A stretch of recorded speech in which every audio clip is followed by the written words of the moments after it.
at this point, binubuo pa niya yung kaso for prima facie. Right now So hindi pa pala sapat yung mga narinig namin sa mga investigation. Hindi pa sapat. Binubuo pa. Binubuo pa, ma'am. Kasi, ma'am, of course, maliban po sa DOJ, ang talaga may primary task of investigating and conducting the enforcement of locating Zaldico, of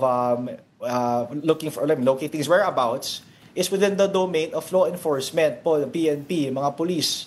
Nasa sa kanila pa po yun. Again, gaya po ng nasabi ko kanina, the DOJ, the prosecution only comes in kapag may complaint na naisampa sa DOJ. Doon na po magkaka-coordination or tinatawag nating case build-up.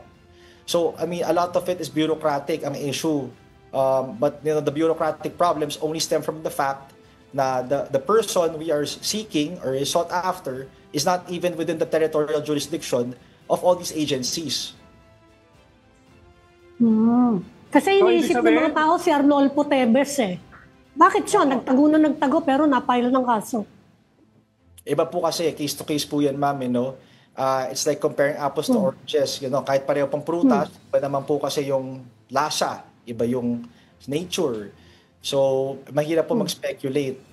Pero, ma'am, first, I'm here to clarify as much as I can. So, bottom line, ay helpless kayo at this point? I wouldn't say helpless, sir. No, I guess parang may hurdle lang, may hurdle.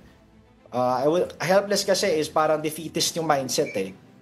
We would want to disabuse the public na ganun na po ang posisyon ng Department of Justice. But we would also want to shed light on the fact na there are these obstacles we have to contend with. So it's not as simple as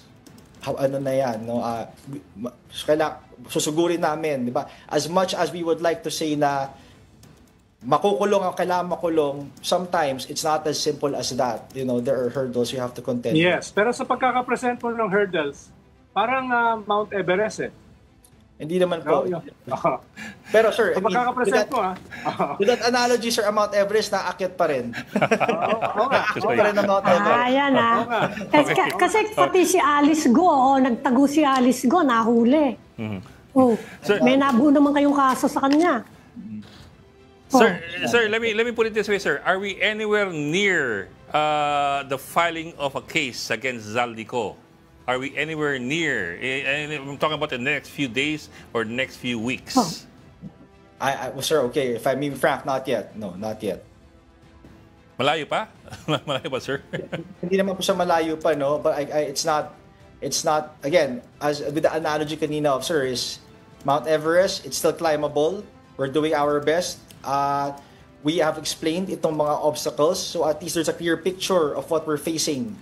And of course, as time will go by, perhaps siguro in the next month, or maybe we could give further updates